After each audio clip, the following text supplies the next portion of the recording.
हम बात कर रहे थे गैज गति के बारे में, यानी वेक्टर और सदिश के बारे में।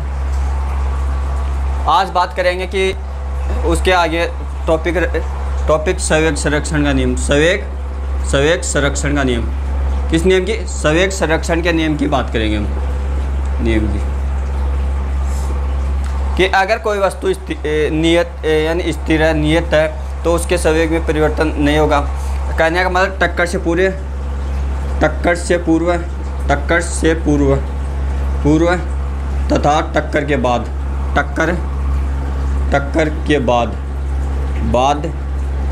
का संवेग निश्चित रहता है। क्या रहता है? निश्चित कांस्टेंट रहता है, अपरिवर्तित रहता है। यह है संवेग संरक्षण का नियम। बात करेंगे हम आज बल आघूर्ण की। बल आघूर्ण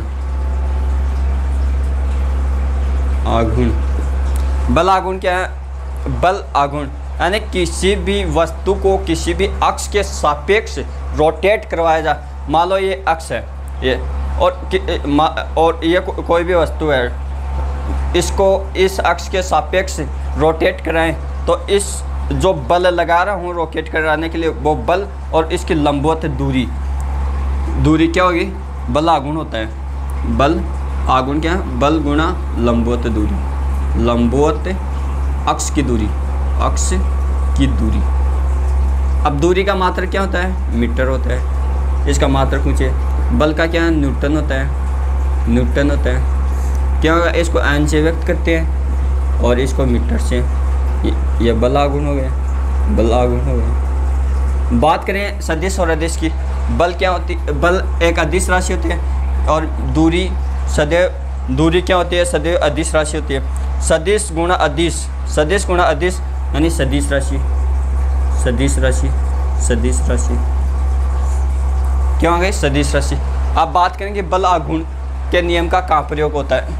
बल आघूर्ण के नियम का प्रयोग कहाँ होता है? कि जब सरल मशीन है, उत्तलक है और स्क्रू पेच है, उसमें इसका प्रयोग किया जाता है। यानी बल आघूर्ण का प्रयोग किस में किया जाता है? सरल मशीन में होया, उत्तलक में होया, स्क्रू जैक में हुआ, उसमें क्या है कि बल आघूर्ण के आधार पर वो इस सिद्धांत पे कार्य करते हैं। यानी बल आघूर्ण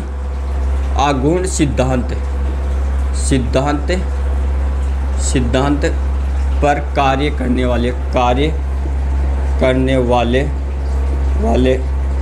वाले उपकरण उदाहरण कौन से हैं? सरल मशीन,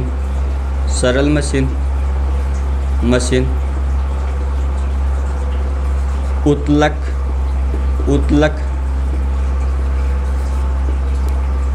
जैक स्क्रू आदि। ये क्या है? सरल मशीन, उत्तलक, जैक, स्क्रू जैक, ये सभी क्या है? ये यानी बल आघूर्ण है ना, बल आघूर्ण के सिद्धांत पर कार्य करते हैं।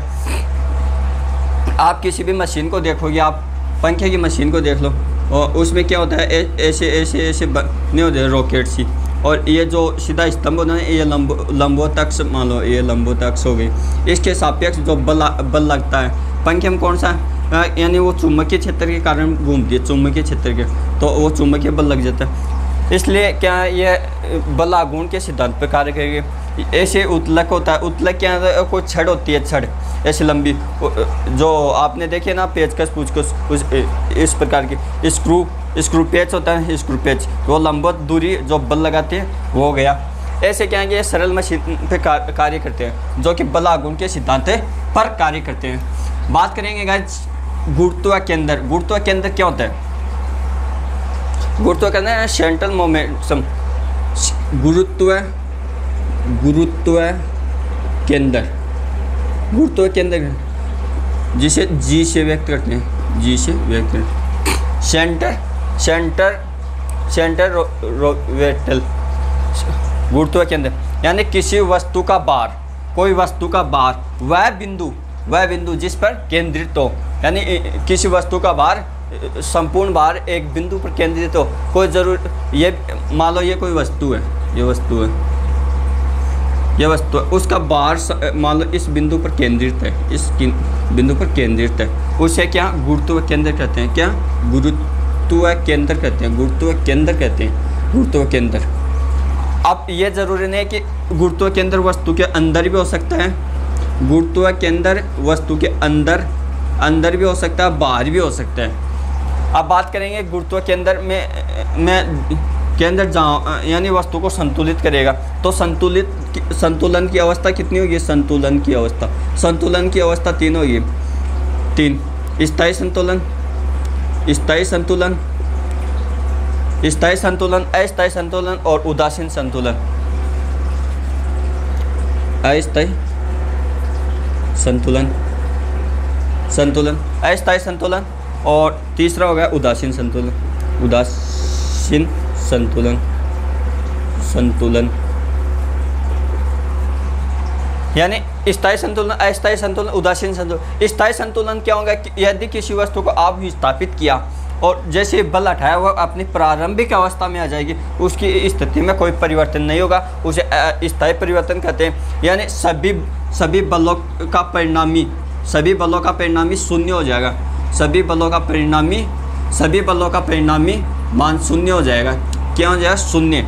अगर किसी वस्तु को थोड़ा सा विस्थापित करेंगे हम, अगर वह बल हटाते पुनः अपनी प्रारंभिक अवस्था में नहीं आती है और उसका परिणामी बल लॉ का सदिश योग अगर शून्य नहीं होता है, यानी परिणामी बल शून्य नहीं होता है, तो वह अस्थायी हो। उदासीन, अगर किसी वस्तु को आपने विस्थापित किया और वह अपनी प्रारंभिक अवस्था में ना कर वह अपनी नई अवस्था में अपना संतुलन बैठा लेती है, उसे उदासीन अवस्था कहते हैं। अब बात करेंगे उदासीन अवस्था के संतुलन की कंडीशन क्या होती है, कि कोई वस्तु उदासीन कब हो, यानी वो संतुलन अवस्था में कब आएगी और क्या कंडीशन होगी।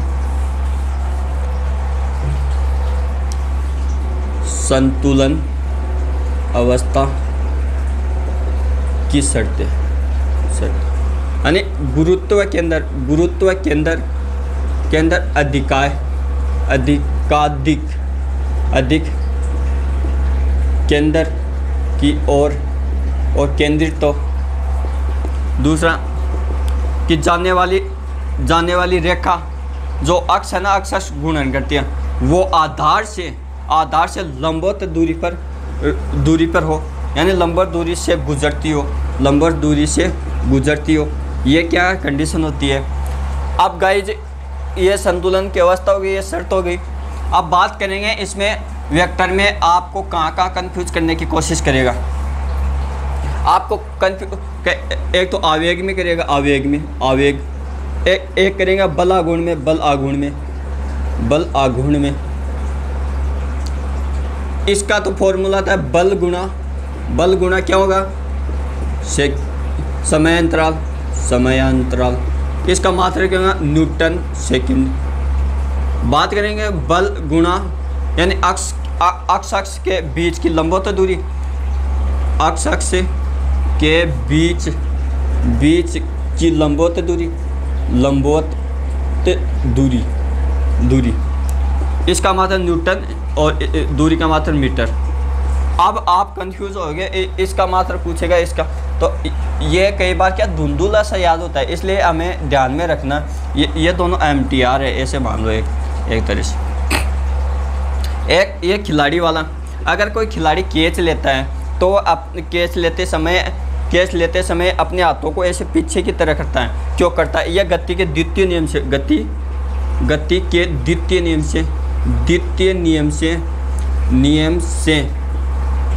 से क्या है कि उसके संवेग में परिवर्तन हो जाए, यानी जैसे गेंद आएगी ऐसे वो हाथ पीछे करेगा तो उसके संवेग में परिवर्तन हो रहा है, तो उसके संवेग घट रहा है, जिससे F बराबर m में, यानी बल घट रहा है, यह घटेगा संवेग में, यानी वेग घट रहा है तो संवेग घटेगा, त्वरण घटेगा तो वेग घटेगा, इसलिए वो पीछे क्यों।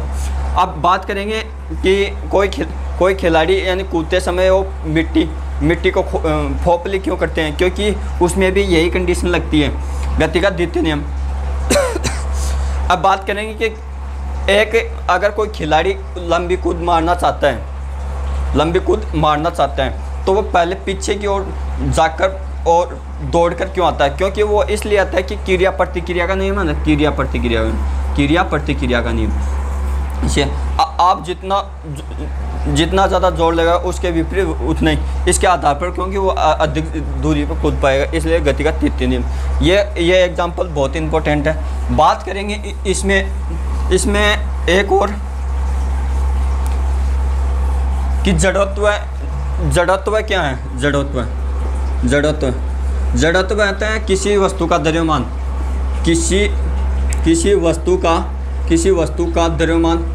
किसी वस्तु का द्रव्यमान जितना ज़्यादा होगा उसका जड़त्व उतना ही ज़्यादा होगा।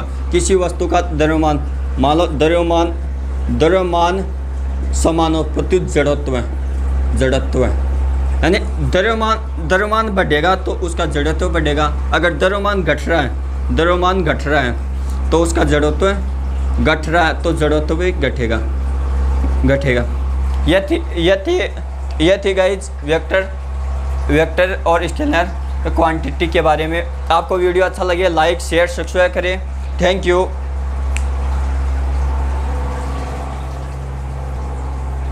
हाँ, यह भी ध्यान में रखना कि विद्युत धारा ताप दाब यह तीनों अदिश राशि होती हैं। क्या अदिश राशि होती हैं? राशियाँ होती हैं अदिश राशियाँ। विद्युत धारा तो क्यों होती है अदिश राशि? क्योंकि ये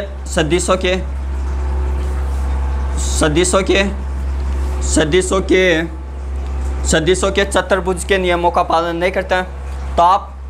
ताप की कोई दिशा थोड़ी ना होती है। दाब प्रेशर, अब ये देखो कि आप प्रेशर बता सकते हो ये कि मेरे अंदर कितना प्रेशर, यानी मानसिक दाब की कोई दिशा थोड़ी होती है। मानसिक दाब की, मान लो याद करने का तरीका ये समझो कि किसी को मानसिक दाब है, यानी अंदर से कोई प्रॉब्लम है, तो आप अंदाज थोड़ा ना लगा सकते इस दिशा में।